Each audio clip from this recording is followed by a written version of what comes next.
Assalamualaikum warahmatullahi wabarakatuh.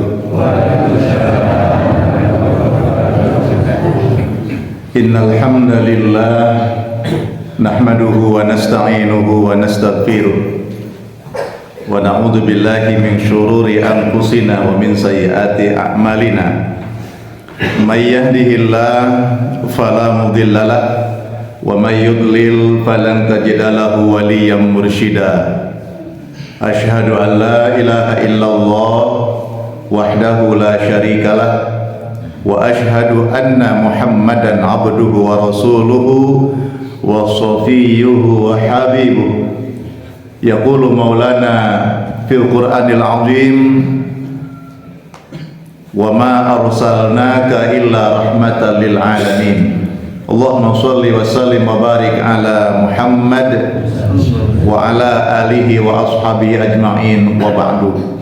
Para jamaah Masjid Sabilillah yang dimuliakan Allah Subhanahu wa taala. Alhamdulillah, di pagi yang cerah, di pagi yang indah, mudah-mudahan kita semua selalu diparingi sehat walafiat oleh Allah.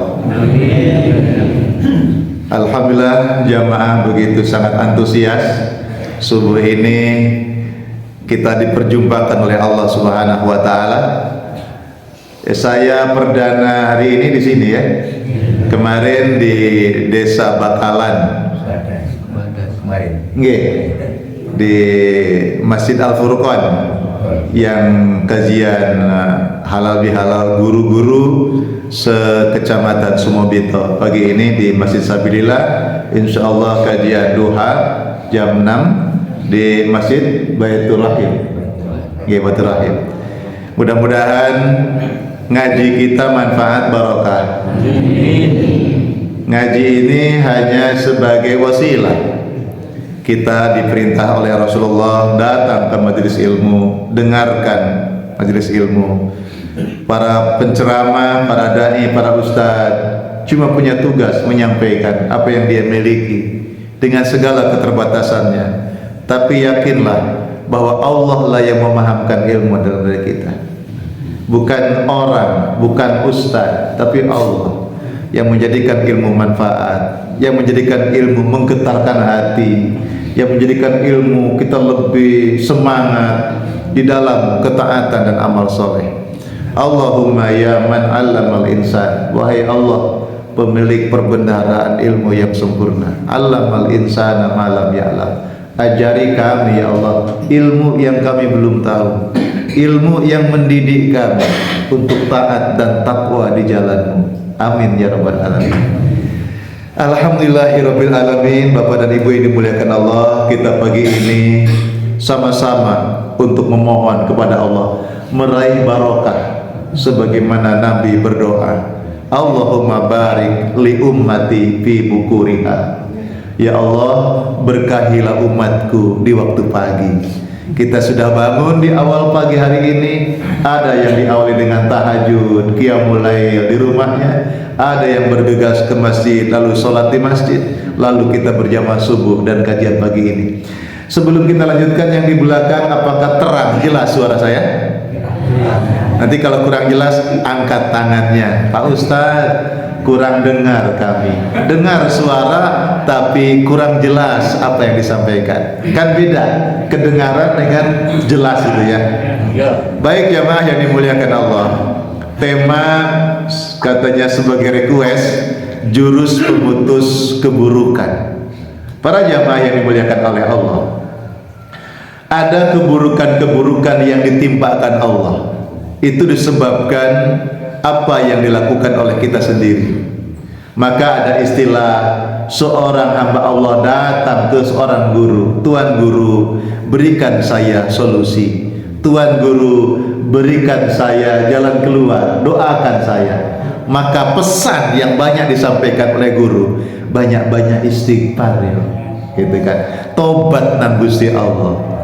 Ternyata memang ada keburukan-keburukan, ada persoalan-persoalan, muncul sesuatu yang menghimpit dada kita disebabkan dosa-dosa yang telah kita perbuat. Maka ada doa yang diajarkan Rasulullah dan doa itu sangat dicintai oleh Rasulullah yang dikenal dengan Sayyidul Istighfar. Bapak Ibu pun hafal Sayyidul Istighfar? Alhamdulillah, sing sampun, sing dereng, nggih dereng. Tapi paling tidak ketika kita tahu kata kunci istighfar, mohon istighfar kepada Allah. Yang paling gampang ya, kaifal istighfar ya Rasulullah. Bagaimana cara kami istighfar ya Rasulullah? Enteng, ringan, gampang, pendek. Kata Nabi, kul, ucapkan oleh engkau dengan hatimu, dengan lisanmu, astagfirullah, astagfirullah, astagfirullah. Pendek. Astagfirullah, kalimat yang pendek tapi serius, kalimat yang pendek sungguh-sungguh muncul dari dalam hatinya, maka Allah akan mengampuni dosa-dosa dia sebesar apapun dosanya. Walaupun kalimat dosa sebesar apapun, ya kata kunci taubat. Memang taubat itu ya orang yang menyesali perbuatan yang salah yang pernah dia lakukan, menyesal dia, lalu berjanji, ya Allah, aku tidak akan mengulanginya kembali.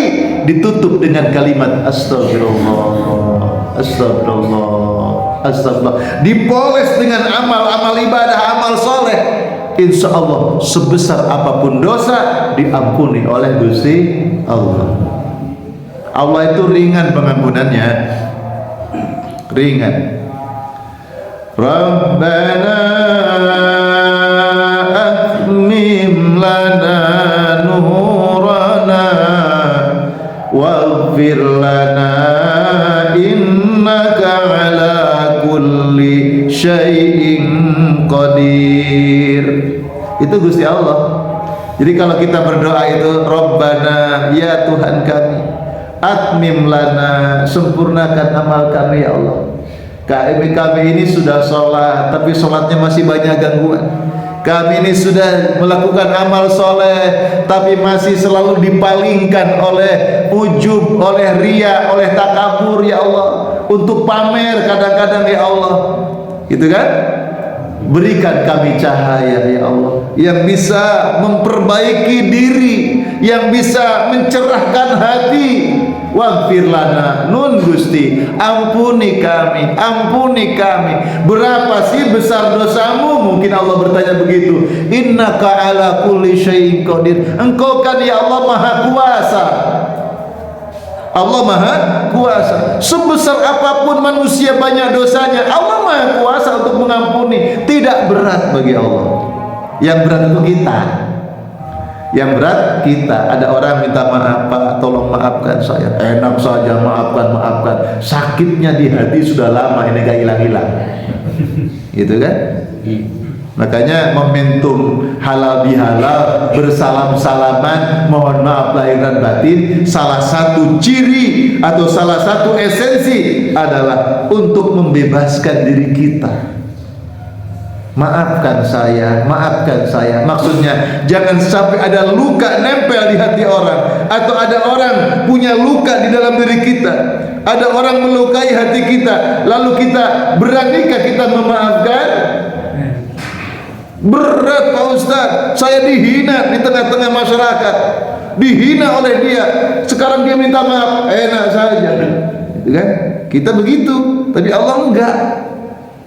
Makanya orang muttaqin, hamba Allah yang bertakwa, itu ringan pemaafannya, sebagaimana dia meminta kepada Allah, ya Allah ampuni dosaku, agar Allah memberikan ampunan untuk diri kita. Jadi jangan paradok, kita ke Allah minta ampun mau, tapi kita memaafkan kesalahan orang tidak mau. Itu namanya paradok. Ada hamba Allah tidak sempat minta ampun kepada Allah, tapi dia lebar dadanya, bening hatinya. Siapapun orang yang telah memaafkan, yang telah menyakiti saya, siapapun orang yang telah menyentuh hati saya jadi sakit, hari ini aku bebaskan dia, hari ini aku maafkan dia. Bahkan aku doakan kepada Allah, agar dosa-dosanya diampuni oleh Allah Ta'ala. Orang ini tidak sempat minta ampun kepada Allah untuk dosanya sendiri, insya Allah diampuni oleh Allah Subhanahu Wa Ta'ala. Jadi manusia itu mensifati sifat Allah di dalam hal kebaikan, maka Allah akan mencurahkan kebaikan untuk kita.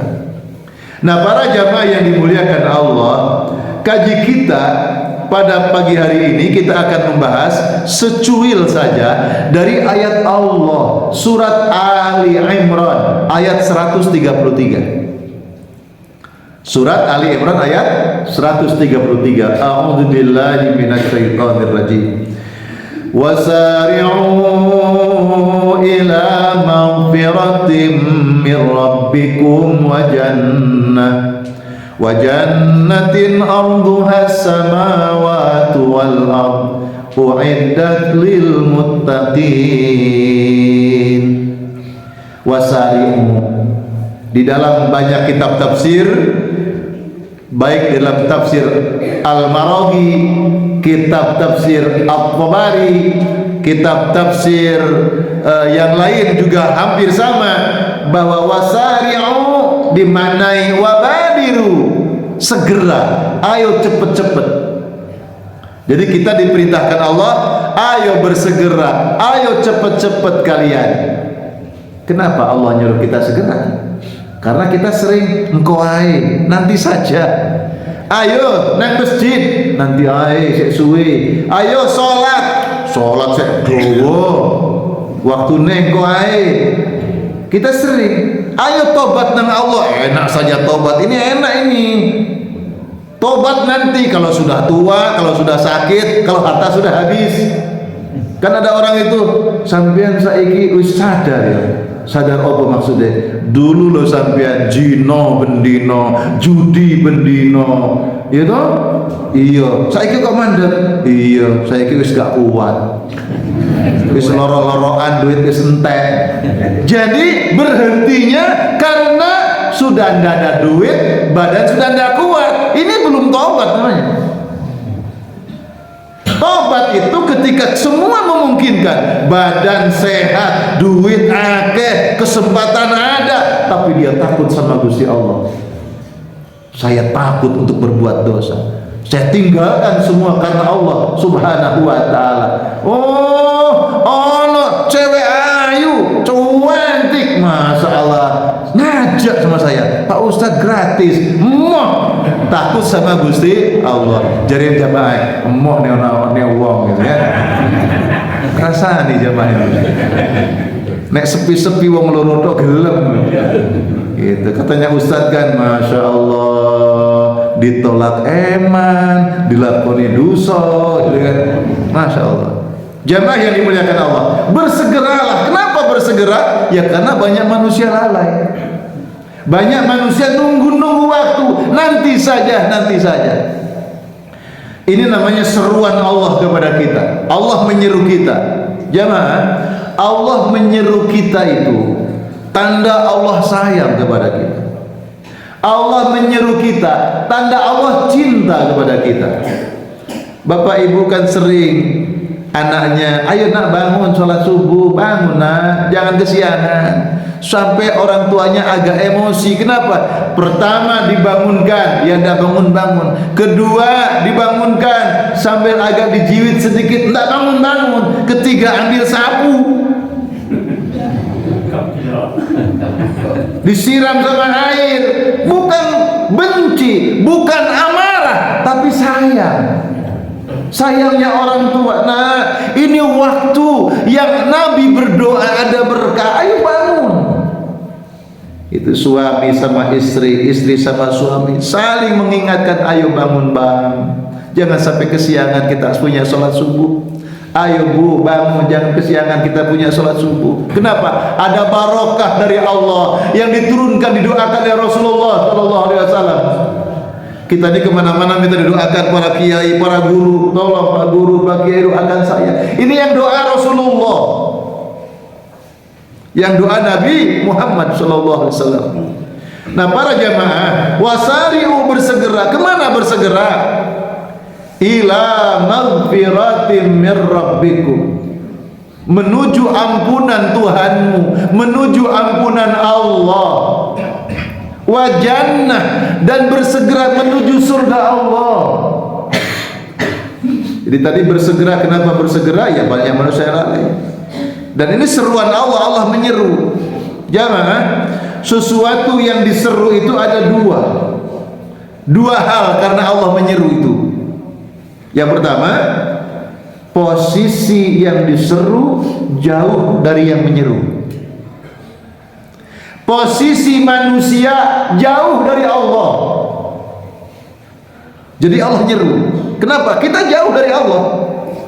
Kata Allah, ayo sini, Rene, sing cedak sini. Kata Allah. Kenapa manusia jauh? Padahal Allah sendiri berfirman, wa nahnu aqrabu min hablil warid.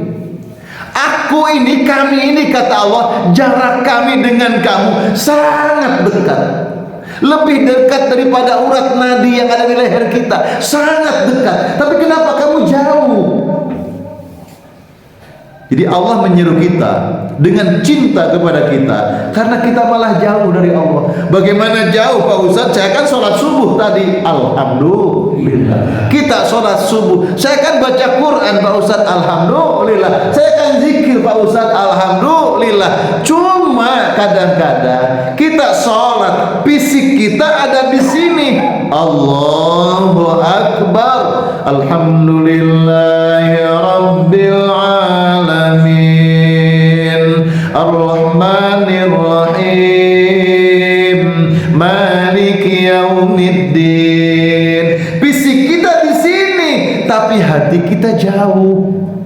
Kemana-mana. Hati kita kemana-mana.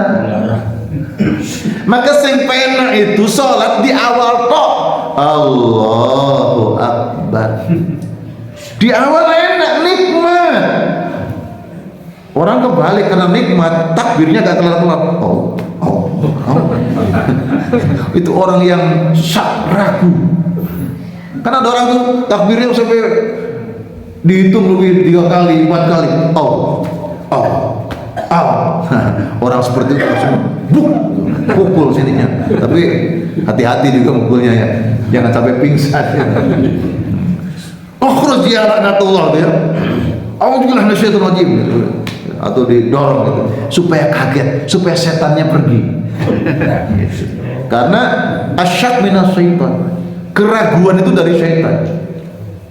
Jadi Bapak Ibu kalau ditimpa keraguan, kok sekali gak mantep ya, teruskan aja, gak usah diulangi. Allah, kok gak mantep ya, Allah gak mantep ya, diulangi terus, diikuti terus sampai pintu masih ini terus. Orang sudah mau ruku ya masih gini-gini. Itu ada Bapak Ibu. Jadi kalau itu ada menimpa, naudzubillah, Allahu Akbar, ragu gak ragu, udah Allahu Akbar, Bismillah, langsung udah yakinkan.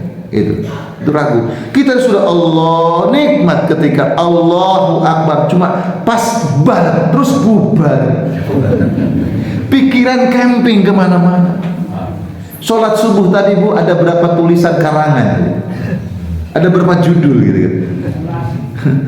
Habis ini sudah ada di mana kemana-mana, disuruh ditulis lebih bingung juga. Ya gimana terusannya ya.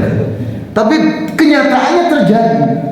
Masya Allah, sampai ada anak muda itu rambutnya gondrong bertanya, Pak Ustadz, saya mau nanya, saya ini Pak Ustadz, kalau sholat pikiran kemana-mana, bagaimana Pak Ustadz? Cakep saya bilang, daripada ente kemana-mana gak sholat. Saya kalau sholat pikiran kemana-mana, cakep saya bilang, daripada ente kemana-mana gak sholat. Artinya apa? Kalaupun Bapak Ibu ketika sholat masih seliuran, jangan berhenti sholatnya. Karena sebuah usaha untuk menjebol benteng-benteng setan yang ada dalam diri kita. Begitu, kamu kok nggak sholat lagi? Sholat percuma Pak Ustadz, pikiran kemana-mana, nggak pernah khusyuk Pak Ustadz. Ya malah nggak khusyuk, nggak sholat. Digarap terus sholat walaupun nggak khusyuk, terus sholat. Insya Allah ditolong Gusti Allah. Sebab yang bisa mengkhusyukkan Allah. Kita ini jangan nyari khusyuk, nggak bakal jumpa. Oh, nyari khusyuk. Nyari khusyuk berarti enggak khusyuk. Khusyuk dicari. Ya. Khusyuk dicari enggak jumpa, enggak perlu dicari. Khusyuk itu datang sendiri. Kapan? Ketika diri kita ini pasrah nang Gusti Allah. Kenapa kok takbirnya dua tangan? Allahu Akbar. Seperti seorang yang ditangkap oleh musuh menjadi tawanan, dia ngangkat dua tangan kan? Bukan satu tangan, hormatlah. Dua tangan, ampun Tuhan, ampun Tuhan. Kita minta ampun ke Allah, terus nurut. Oh, jalan ke sana. Jongkok. Ayo, melumah, ikut. Kata Allah, berdiri, ruku, i'tidal, sujud, nurut nang Allah. Ikhlas. Insya Allah anzala sakinata fi qulubil mu'minin. Akan diturunkan oleh Allah rasa damai, rasa bahagia. Itulah kekhusyukan tahap-tahap oleh Allah diberikan. Jadi Allah menyeru kita sebab posisi kita jauh. Salat memang tubuhnya di sini, pikirannya masih kemana-mana. Kata Allah, khusyukkan, pasrahkan dirimu ke Allah. Maka di dalam beberapa kesempatan seorang imam mengingatkan, salah satu di antara Nabi mengajak, sholli sholata muwaddi', salatlah kalian sebagaimana kalian akan berpamitan terhadap dunia ini. Jadi ketika mau sholat, Nabi kepada jamaahnya, sholatlah kalian seperti sholat ini sholat yang terakhir kali engkau lakukan, dan engkau tidak akan menjumpai sholat lagi. Sholatlah kalian sebagaimana engkau sholat yang akan meninggalkan dunia yang fana ini. Artinya apa? Mengingat kematian. Sehingga sholatnya akan ditunaikan dengan sebaik-baik sholat. Nyambung hatinya, berdekat dengan Gusti Allah. Maka Allah menyeru sebab posisi kita jauh. Makanya tidak jarang pasangan hidup suami istri duduknya berhadap-hadapan, tapi kalau bicara emosi, kalau diingatkan marah, kalau diingatkan tidak suka, deket-deketan tapi tidak ada kedamaian, gitu kan? Dekat kan? Iya dekat. Kenapa seperti itu? Karena hatinya jauh. Hatinya jauh. Jadi kalau kita merasakan kenapa ibadah ini kok tidak merasa nikmat, sementara Rasulullah rasakanlah nikmatnya sholat, nikmatilah nikmatnya zikir, nikmatilah nikmatnya ketika engkau membaca Al-Quran, nikmatilah ketika engkau perjalanan ke masjid. Itu akan kita bisa merasakan manisnya semua kenikmatan itu ketika kita cinta kepada Gusti Allah. Ada cinta. Jadi Allah menyeru kita sebab posisi kita jauh dari Allah Subhanahu wa ta'ala. Maka ada ayat Al-Quran surat Ali Imran ayat 167, yaquluna bi afwahihim ma laysa fi qulubihim wallahu a'lamu bima yaktumun. Mereka mengatakan dengan mulut mereka apa yang tidak terkandung dari hati mereka. Artinya jaka sebelum naik ojek nggak nyambung deh. Jaka sebelum naik ojek nggak nyambung deh. Ngomongnya kemana, hatinya di mana. Makanya walaupun tidak harus kita ngerti setiap apa yang kita ucapkan, paling tidak ngerti maksudnya. Allahu Akbar. Allah yang maha besar, semua hina di hadapan Allah. Kan gitu. Allahumma ba'id baini wa baina khotoyaya kama ba'adta bil masyriq wal maghrib. Ya Allah, kita minta ke Allah agar kita ini dijauhkan dari segala dosa-dosa oleh Allah Subhanahu wa ta'ala. Kenapa dia akan memberatkan kehidupan kita? Jadi ada kesadaran. Allahu Akbar, subhanakallahumma wa bihamdika Allahumma ighfirli. Maha suci Engkau ya Allah, di hadapan-Mu kami bersimpuh dengan ruku ini ya Allah. Kami mohon ampunan-Mu ya Allah. Bahkan Nabi ada doa ruku itu bisa menggetarkan kita. Allahumma inni laka raka'tu. Ada doa ruku, doanya ini. Allahu akbar ruku. Allahumma inni laka raka'tu. Ya Allah, aku ruku. Ruku ini untukmu ya Allah. Wa bika amantu. Aku iman dengan ruku ini ya Allah. Wa laka aslamtu. Aku pasrahkan ya Allah dengan ruku ini ya Allah. Khasha'a laka sam'i wa basari wa mukhi wa 'idhami. Ya Allah, ku tundukkan semua pendengaranku tunduk kepadamu, penglihatanku tunduk kepadamu, tulang belulangku tunduk kepadamu, darah tunduk kepadamu, saraf-sarafku tunduk kepadamu ya Allah. Itu ketika ruku itu disebutkan satu persatu. Supaya apa? Menimbulkan kekhusyuan. Supaya apa? Kita bisa berdekat dengan Gusti Allah. Kan doa itu da'a yad'u. Doa itu artinya memanggil. Qul id'ullah aw id'ur rahman ayyamma tad'u falahu asmaul husna. Panggillah nama Allah. Ya Allah, ya Allah, ya Allah. Panggillah Ar-Rahman, ya Rahman, ya Rahman, ya Rahman. Berarti kita berzikir, nyebut nama Allah. Atau ya Allah. Jadi doa. Ya? Kita dakwah membacanya, itu jadi wirid. Jadi wirid itu zikir yang kita dakwahkan, yang kita terus amalkan. Nah, para jamaah yang dimuliakan Allah, jadi apa yang diucapkan dengan mulutnya tidak nyambung dengan apa yang ada di hatinya. Maka setiap kita melakukan apapun harus berasal dari hati. Getarannya begitu kuat, maka muncul dari lisannya. Memang Rasulullah itu kalau berzikir diucapkan. Sahabat ditanya oleh sahabat yang lain, bagaimana bacaan solatnya Rasulullah Sallallahu Alaihi Wasallam? Kebetulan ketika ditanya itu saat solat sunnah, ternyata sahabat menjawab, bi'ittirafil hiyati, kata Nabi, aku melihat Nabi membaca bacaan di dalam solatnya, dalam zikirnya, aku lihat bergerak-gerak jenggotnya. Walaupun boleh panjenengan zikir, zikir dalam hati. Itu sebenarnya kalau sudah advance kelasnya. Kalau pemula diucapkan.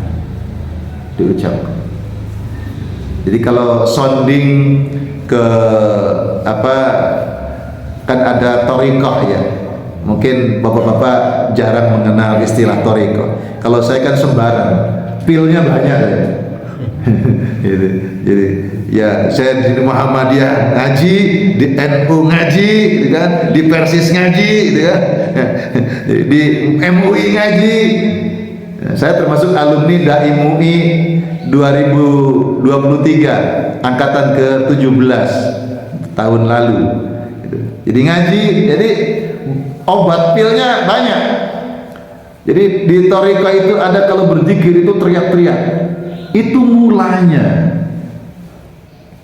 la ilaha illallah, la ilaha illallah, lama-lama la ilaha illallah, lama-lama walaupun sedang kedatangan tamu bicara, hatinya tidak pernah berhenti berzikir. Kenapa? Ada riyadhah, ada latihan.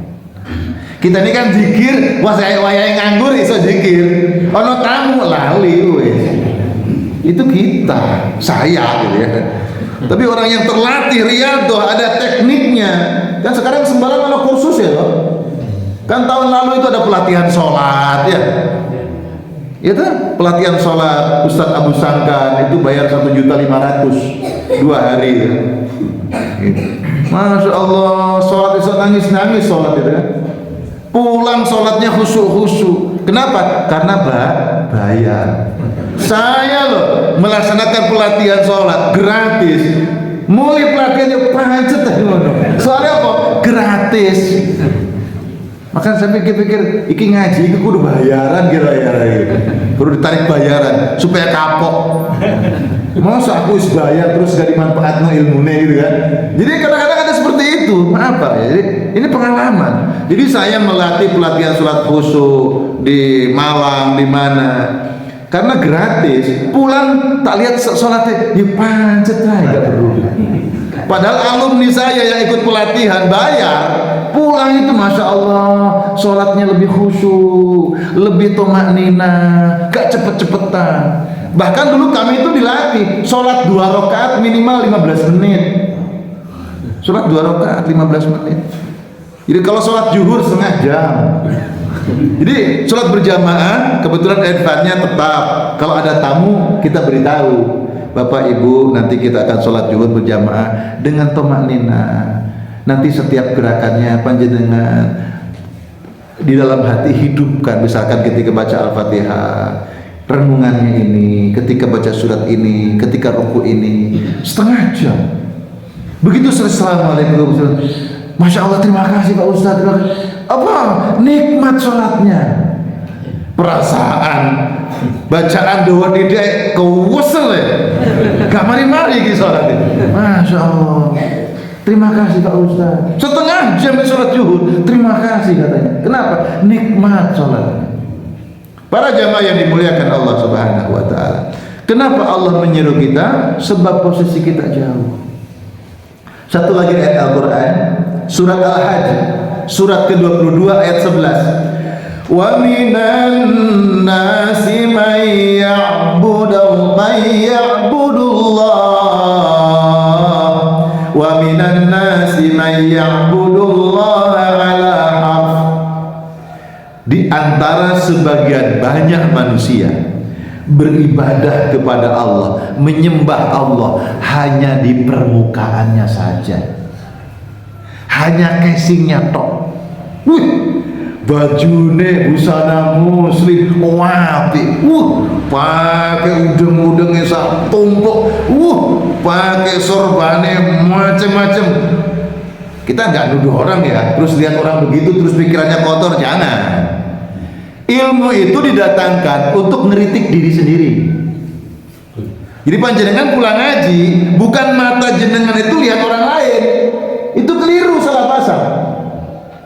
Jadi ngaji itu mengkaji, ngaji itu ngoji, ngaji itu bagaimana ilmu bisa membenahi diri, bukan membenarkan diri. Pulang ngaji merasa benar, terus lihat orang, oh keliru itu, oh itu neraka, bukan itu. Jadi ketika pulang ngaji kita bercermin diri, berkaca diri, aku ispas apa belum? Itu maksudnya ngaji. Jadi ngaji itu mengkaji, membenahi diri kita, bukan membenarkan diri kita lalu nyalah-nyalahkan orang lain. Nah, kalau mau pesan orang lain diajak ngaji yuk, ngaji itu. Kecuali kalau panjang akrab, saling ngilingke. Tapi kalau belum akrab ngilingke, wah kan tekan di alumni mana bang? Oh ngajari aku. Nah, itu jadi perkara. Nah para jamaah yang dimuliakan Allah, kata Allah kebanyakan manusia itu ketika ibadah hanya casingnya tok, belum nyampe di hati, belum nyampe di jiwa, maka itu jauh jaraknya ke Allah. Maka Allah nyeru, ayo segera.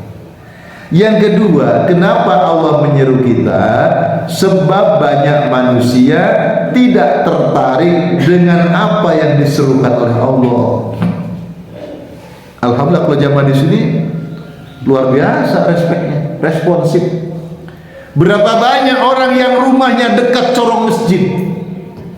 Allahu Akbar, Allahu Akbar. Dia dengar ke masjid, enggak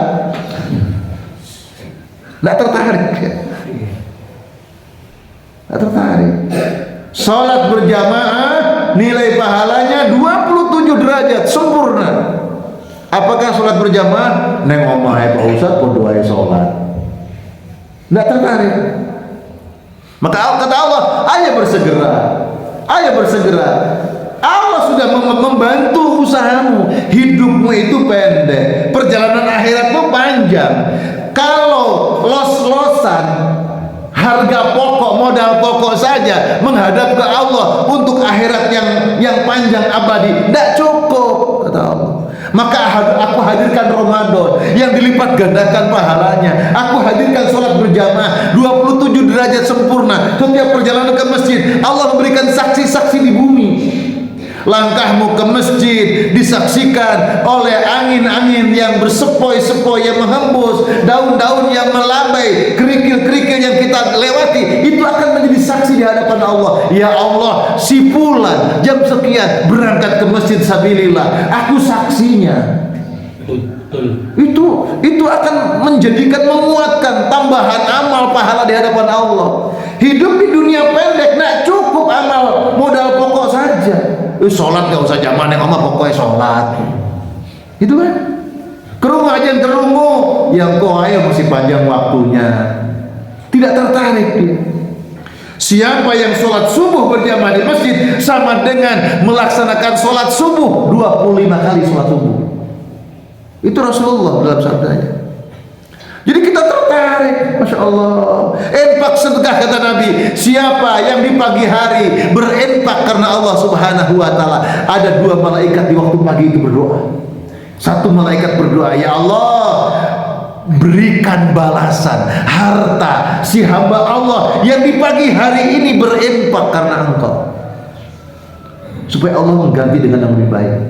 Satu malaikat berdoa, ya Allah, hancurkan, rusakkan harta orang ini karena pelit, tidak berinfak di jalan Allah.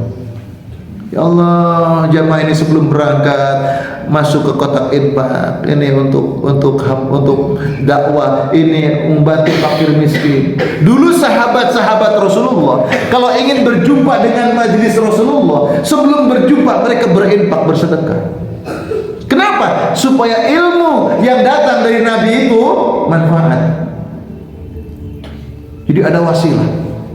Bahkan ada hadis Nabi, "Man naqasa min malin min shadaqah bal yazdad bal yazdad bal yazdad."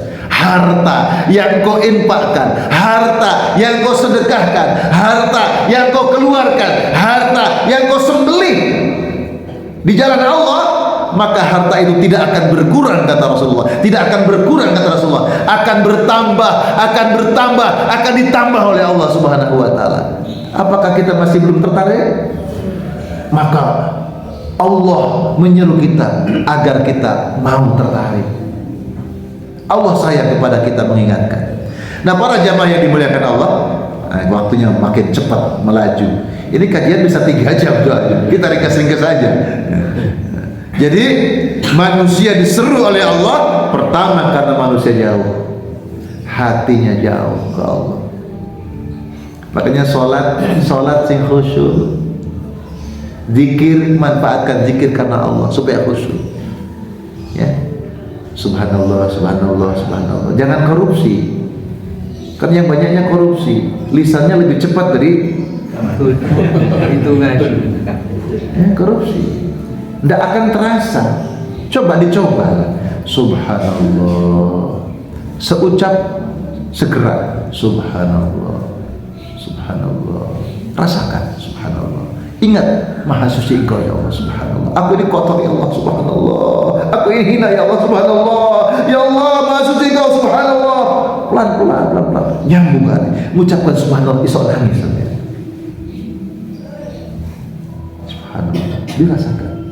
Kenapa? Kalimat itu enteng saja meluncur dari lisan kita, mudah saja keluar dari mulut kita. Setiap apapun kalimat zikir yang dibawakan Rasulullah, kita anggap gampang, enteng. Padahal Nabi untuk mendapatkan kalimat-kalimat itu dengan bersusah payah. Makanya lisan Rasulullah itu begitu ketika doa naik ke langit. Makanya nanti orang-orang yang zikirnya bagus, sholatnya bagus, hati-hati kalau bicara. Bisa seucap nyata loh. Hati-hati. Makanya orang yang sudah ahli masjid, ahli zikir, ahli baca Quran, hati-hati kalau ngomong. Jangan keperucut ngomong, gak bagus. Kalaupun ngomong harus keperucut sing apik wae. Yang bagus-bagus saja. Kenapa? Lisannya orang mukmin itu lebih tajam daripada pedang. Hati-hati. Jadi kalau orang ahli zikir, ahli sholat, khusyuk, itu kan. Makanya kajian ini nyambung. Jadi jarakmu jauh. Yang kedua, Allah menyuruh kita karena manusia tidak tertarik dengan sebab Allah. Alhamdulillah jamaah di sini luar biasa. Kita lanjutkan. Kemana kita bersegera? Kan itu pertanyaannya. Ila maghfiratin mir rabbikum wa jannah. Yang pertama menuju ampunan Allah, yang kedua menuju surganya. Kita akan tuntaskan yang pertama saja. Menuju ampunan Allah. Menuju ampunan Allah itu bagaimana? Kalau kita bahas dalam banyak kitab tafsir, maknanya maghfirah ampunan Allah itu bermakna amalun saleh, al-a'malus salihat, amal-amal saleh. Ya salat, ya zikir, ya baca Quran, infak sedekah, poso, melakukan amal-amal kebaikan, itu adalah akan mendatangkan ampunan Gusti Allah. Tapi bimakna letterly, makna letterleknya yang mohon ampunan ya istighfar. Bagaimana cara kami memohon ampun kepada Allah ya Rasulullah? Qul, kata Nabi, ucapkan astagfirullah, astagfirullah. Nun Gusti ampuni aku, Engkau yang Maha Agung. Nun Gusti astagfirullah, ampuni aku ya Allah. Kita nih astagfirullah habis sholat itu kan kadang-kadang kurang serius, refleks mengucapkannya otomatis. Kalau kendaraan itu matic, ibadah itu jangan matic, ibadah mesti manual. Makanya ada niat itu manual. Kita kan sudah terpola sekarang, seperti sholat itu kan niatnya di awal. Sebenarnya tidak. Sholat itu niatnya sepanjang sholat. Setiap mau ngucap apa, mau gerak apa, diniati, disambungkan ke Allah, disambungkan ke Allah. Kan niat itu qasdus syai' muqtaronan bi fi'lihi. Niat itu adalah bersamaan dengan seseorang menyengaja melakukan sesuatu. Itu niat. Niat itu apa? Kesadaran. Harus sadar. Kita kan kalau sholat sadarnya berapa persen? Alhamdulillah. Imam Al-Ghazali mengatakan, insya Allah amal ibadah kita diterima asal ada khusyuk walaupun sedikit. Allah akbar. Khusyuk maring ono enggak khusyuk belas, insya Allah masih diterima. Tapi jangan puas dulu. Makanya kita ngaji. Mudah-mudahan dengan ngaji kita ada tambahan sehingga kita bersemangat, lalu Allah menurunkan barokah. Menuju ampunan Allah. Ampunan Allah itu apa? Ya mohon ampun, astagfirullah, astagfirullah. Artinya Allah mohon ampun. Kalimatnya pendek ya. Nah, kalau di Nahdiyin itu kan panjang. Astaghfirullahaladzim alladzi la ilaha illa huwal hayyul qayyum wa atubu ilaih. Astaghfirullahaladzim li wa li walidayya wa li ashabil huquqil wajibati alayya wa li jami'il muslimin wal muslimat wal mu'minin wal mu'minat al ahya'i minhum wal amwat. Boleh-boleh saja. Itu dari ulama dengan mengkombinasi dari dalil-dalil hadis Rasulullah SAW. Tapi kalau riwayat yang persis usai sholat, qul astagfirullah salasan, ucapkan astagfirullah 3 kali. Cuma kita sendiri loh yang muatannya. Kita diajak istighfar pendek, astagfirullah, astagfirullah, nggak ada yang nyangkut. Apa mana astagfirullah sampai tengah nengok, sampai gerak-gerak, gitu kan? Nggak nyangkut. Makanya ada ulama itu kreatif. Kita kudu harus dipanjangkan ini. BE orang saya nyantol. Itu maksudnya. Astagfirullahaladzim alladzi la ilaha illa huwal hayyul qayyum wa atubu ilaih. Mungkin kalau agak panjang di tengah-tengah kalimat istighfar ono saya nyantol. BE ngono lho. Gitu. Sudah panjang gak nyantol juga. Nah, terus mau bagaimana lagi? Pendek gak nyantol, dipanjangkan lepas.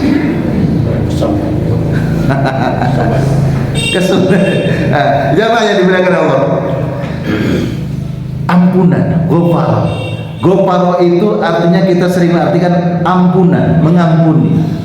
Ghafar bimakna adalah memutus. Ghafar itu artinya memutus.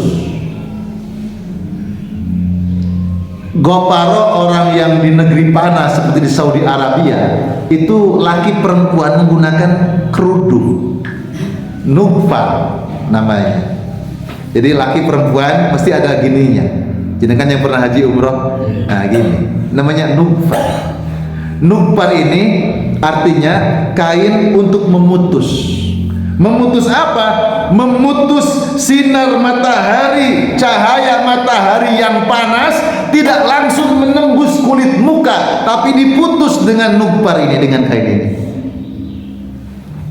Itu maksudnya. Nah, orang-orang yang banyak istighfarnya, astagfirullah, astagfirullah, astagfirullah. Pak Bu, kalau istighfar berapa kali?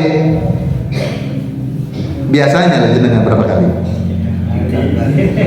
Rasulullah itu tiap hari 70 kali, 100 kali.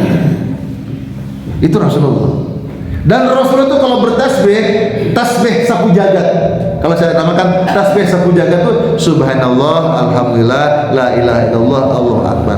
Nabi setiap hari ini 100 kali. Bahkan kata Rasulullah, siapa yang sanggup lebih dari 100 itu lebih bagus. Hadisnya riwayat Muslim. Jadi orang-orang yang membiasakan istighfar, astagfirullahaladzim, ya Allah, astagfirullahaladzim, ya Allah, maka orang ini sedang berproses untuk memutus hukum kausalitas, untuk memutus hukum sebab akibat. Kok bisa? Orang ini berdosa. Orang yang berdosa mesti disiksa. Orang ini penjahat, ketangkap di penjara, gitu kan? Jadi orang yang berdosa dampaknya dimasukkan neraka. Ahli ibadah ikhlas dimasukkan surga. Orang ini dosanya banyak, tapi dia istighfar ke Allah, istighfar ke Allah. Lalu Allah menerima istighfarnya, maka dosa-dosa yang dia lakukan diputus oleh Allah, tidak berdampak buruk oleh kehidupan. Tidak berdampak buruk. Bukankah hidup ini ada sedang bercocok tanam? Gitu ya? Kan ada istilah, siapa yang menanam, dia yang mengetam. Siapa yang bercocok tanam, dia yang akan menuai hasilnya. Peribahasa itu tidak 100% benar. Bapak Ibu makan apa kalau makan? Makan nasi. Apa Bapak Ibu bertani? Enggak, boleh beli. Saya di rumah punya pisang, boleh beli, boleh dikasih orang. Jadi hidup ini bercocok tanam. Tidak selalu yang tidak menanam ikut memanen. Saya bisa memanen, bisa beli, maksudnya gitu kan. Nah, para jamaah, hidup ini bercocok tanam. Iya, kalau kita tanam itu kebaikan, maka panenannya kebaikan. Tapi kalau bercocok tanam keburukan, maka akan panen keburukan. Orang meso itu cocok tanam. Meso itu cocok tanam. Dia akan menuai panenan cocok tanam meso itu. Jadi itu. Maka orang-orang yang berdosa tadi banyak istighfarnya diputus oleh Allah, tidak berdampak buruk, tidak berdampak panenan. Ternyata yang bercocok tanam itu boleh masa lalu, tapi yang memanen bisa masa sekarang dan akan datang. Bapak Ibu ingin punya anak soleh-solihah, lah terus cocok tanam Bapak Ibu seperti apa hari ini? Kalau Bapak Ibu bercocok tanam baik hari ini, ibadahnya taat, amal solehnya bagus, insya Allah Bapak Ibu hari ini sedang bercocok tanam. Dan hari ini akan menuai panenan. Dan bukan hanya Bapak sendiri yang menanam dan yang memanen, tapi anak turunan akan ikut memanen hasilnya. Enak kalau cocok tanamnya kebaikan. Kalau cocok tanam keburukan, Bapak Ibu yang penjahat, naudzubillah, ketangkap oleh warga, dikeproi, udah itu langsung tunai itu. Cocok tanam keburukan, panen keburukan. Ternyata bukan hanya dia yang memanen, istri anaknya ikut panenan, izin. Malu anak-anaknya dapat cipratan panenan bapaknya karena nyolong tadi. Begitu kehidupan. Tapi orang yang banyak istighfarnya kepada Allah, diputus oleh Allah keburukannya, tidak berdampak buruk untuk kehidupan. Ayo. Jadi banyak-banyak istighfar. Makanya di dalam doa yang dicintai Nabi yang namanya Sayyidul Istighfar, Allahumma anta rabbi la ilaha illa anta khalaqtani wa ana abduka wa ana ala ahdika wa wa'dika mastata'tu a'udzu bika min syarri ma sana'tu abu'u laka bi ni'matika alayya wa abu'u bi dzambi faghfirli fa innahu la yaghfiru dzunuba illa anta. Bun apa gitu? Ada di antara doa Sayyidul Istighfar itu kalimat Allahumma inni a'udzubika min syarri ma sana'tu. Ya Allah, aku memohon perlindungan kepadamu ya Allah dari keburukan yang menimpa kehidupanku akibat dosa-dosa yang pernah aku perbuat.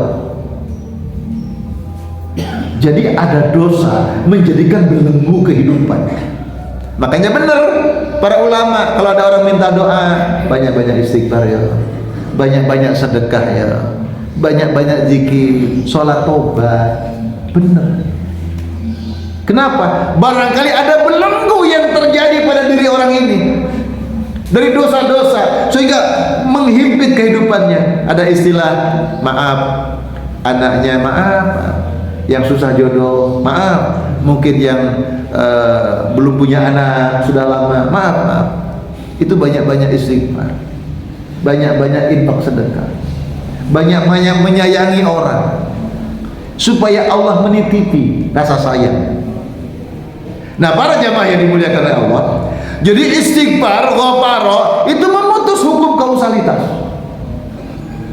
Sebagaimana tadi, Allahumma inni a'udzubika min syarri ma sana'tu. Ya Allah, aku berlindung kepadamu dari keburukan yang menimpa kehidupanku akibat dosa-dosa yang pernah kuperbuat. Dosa yang kita lakukan akan menjadi keburukan yang menimpa kehidupan kita. Bahkan bukan hanya kita yang melakukannya, kemudian dampak buruk kepada kita akan menimpa anak turunan. Agama Islam dihadirkan sebagai agama yang memberikan rasa optimis dalam kehidupan supaya kita tidak putus asa. Bapak pernah check up ke dokter, check up lengkap. Saya ini prajurit Pak.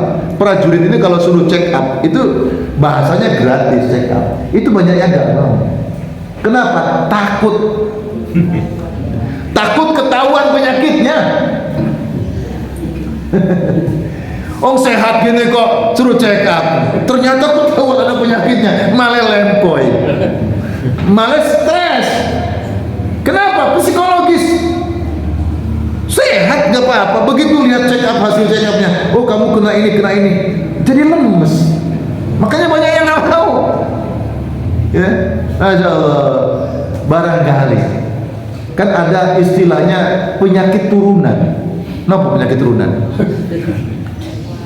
Semacam diabetes gitu ya katanya. Aduh diabetes itu hati-hati. Apalagi asam urat. Nek aku ngene anakku yo piye? Itu mikir Pak. Jadi kalau bapak ibunya ada seperti itu, ya opo anakku nanti. Terus mikir Pak, stres mana itu? Makanya agama ini dihadirkan Allah untuk memberikan rasa optimis. Banyak-banyak istighfar,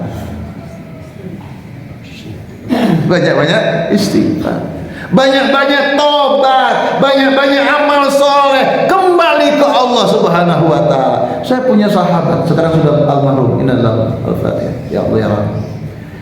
Beliau itu sudah berapa rumah sakit di luar negeri, dia diponis umurnya kurang 1 bulan sudah angkat tangan. 3 rumah sakit internasional luar negeri angkat tangan, dia pulang, lalu dia ke masjid, dia banyak ibadah, banyak tobat, banyak amal soleh. Begitu 2 minggu sebulan check up, hilang semua penyakitnya, sehat, normal. Masya Allah. Dia bercerita langsung kepada saya. Dan kalau selesai Jumatan mesti kami cangkruk sama beliaunya. Kebetulan kami termasuk ikut membina di masjid yang beliau dirikan. Cerita, Masya Allah. Itu cara Allah. Jadi kalau hari ini kita ada sesuatu ganjalan dengan penyakit, lalu nginiki, ya aku nginiki di sini, nenekku yang ngono, bapakku yang ngono, ibuku yang ngono, Ya terus anakku ya piye nanti, anakku nanti bingung Pak, stres. Datang ke Allah, beristighfarlah, amal solehlah, pasrah ke Allah. Allah yang akan mengembalikan semua dengan izin Allah Subhanahu. Para jamaah yang dimuliakan oleh Allah Subhanahu wa taala, maka istighfar ini kalimatnya pendek tapi dahsyat luar biasa. Bukan hanya kita diputus dosa kita oleh Allah, hari ini banyak dosa lalu diputus oleh Allah, dosanya tidak berdampak.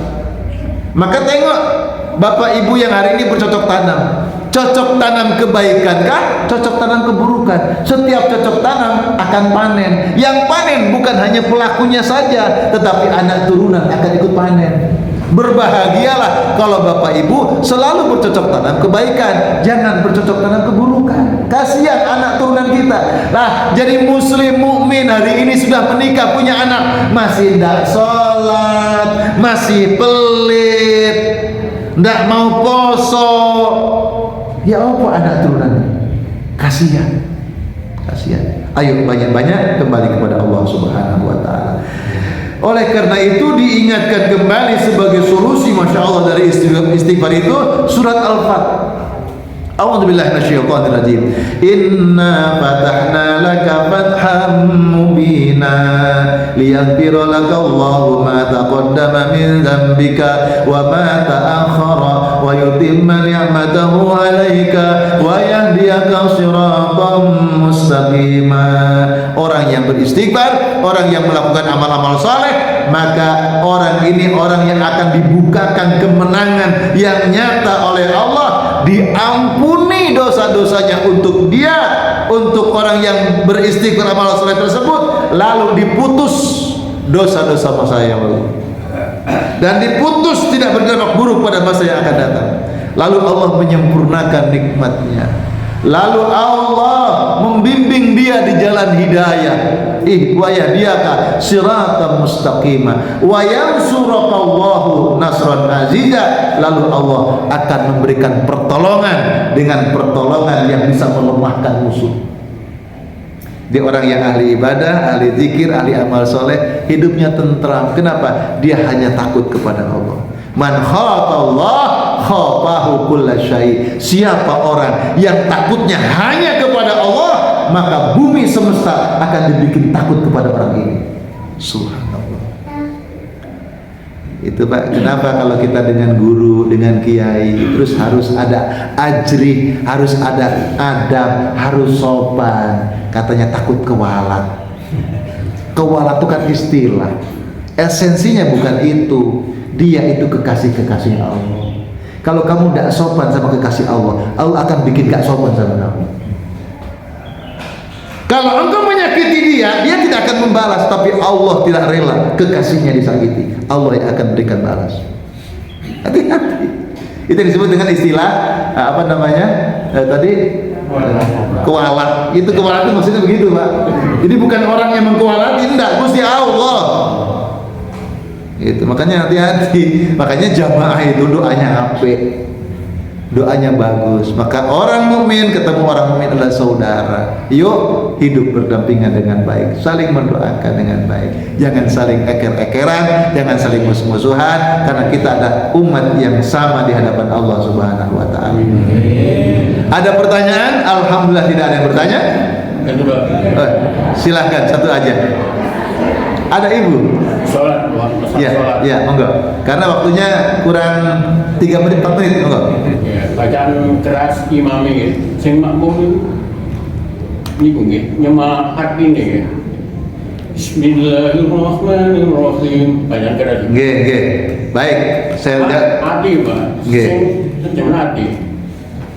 Baik. Jadi Bismillahirrahmanirrahim. Nggih. Dengan nama Allah Pengasih Maha Penyayang. Sama wal dolin. Asal bener. Nggih, jadi gini. Imam dan makmum, nanti silahkan dicek lagi di dalam Tarjih Muhammadiyah. Imam dan makmum sama-sama membaca Al-Fatihah. Pertama ketika sholat sir, Zuhur, asar, sholat sir, makmum dan imam sama-sama wajib membaca Al-Fatihah. Ketika sholat jahar, maghrib, isya, subuh, maka firman Allah Subhanahu wa taala, idza qara'tal Qur'an fa idza qara'tal Qur'an fasta'id billahi minasyaitonir fastami'u lahu wa idza quri'al Qur'an fastami'u lahu wa ansitu la'alakum turhamun. Jadi makmum melaksanakan perintah wa idza quri'al Qur'an, ketika dibacakan ummul Qur'an Al-Qur'an Al-Fatihah, fastami'u lahu, dengarkan, wa ansitu, camkan, tadaburkan. Maka orang yang mendengarkan Al-Fatihah imam lalu hatinya mentadaburi, dimaknai, tapi dia utuh Fatihah imam itu dia ikuti, terus mentadaburi supaya tambah khusyuk, gitu kan? Maka orang yang mengamalkan ini sudah tergolong membaca, karena mengamalkan firman Allah surat An-Nahl ayat bukan An-Nahl, itu Al-A'raf 100 berapa? Surat Al-A'raf ya, baca Al-Quran, fastami'u lahu wa ansitu la'alakum turhamun. Jadi tugas makmum mendengarkan, mentadaburi, mencamkan bacaan imam. Lalu bagi makmum yang melamun, artinya kan kalau melamun berarti tidak mengamalkan firman Allah, dia tetap wajib membaca. Nanti cek lagi tarjinya. Jadi bisa jadi pertama imam bacaannya nggak kedengaran, yang bagi makmum di belakang soundnya mati, nggak kedengaran, makmum baca Fatihah, atau bacaan Fatihah imamnya rusak, bacaan Fatihah makmum bagus, makmum baca Fatihah. Tapi intinya ketika makmum melaksanakan perintah Allah surat Al-A'raf 104 atau 105 204, wa idza quri'al Qur'an fastami'u lahu wa ansitu la'alakum turhamun, mengamalkan ketika imam baca Al-Fatihah bisa mendengarkan, diam dengan baik, memperhatikan, lalu mentadaburi bacaan tersebut, maka dia sudah lunas, sudah termasuk membaca. Itu maknanya Pak, seperti itu. Baik, Ibu apa di belakang tadi? Cukup ya? Baik, mari kita berdoa kepada Allah Subhanahu wa taala. Rabbana atina fid dunya hasanah wa akhirati hasanah wa qina adzabannar. Subhanakallahumma bihamdika nasyhadu an la ilaha illa anta wa nastaghfiruka wa natubu ilaik. Allahumma anfa'na bima 'allamtana wa 'allimna ma yanfa'una warzuqna ilma yanfa'una. Allahumma arzuqna fahman nabiyyin wa hifdzal mursalin wa ilhamal malaikatil muqarrabin. Rabbana innana amanna faghfir lana dhunubana wa qina adzabannar. Rabbana atina fid dunya hasanah wa fil akhirati hasanah wa qina adzabannar. Sallallahu alaihi wasallam Muhammad walhamdulillahirabbil alamin. Terima kasih matur nuwun Bapak Ibu atas atensinya mengikuti kajian pada subuh ini. Mudah-mudahan kita senantiasa diberikan sehat, afiat, keberkahan dan hidup. Ila liqa ma'assalamah wal assalamualaikum warahmatullahi wabarakatuh.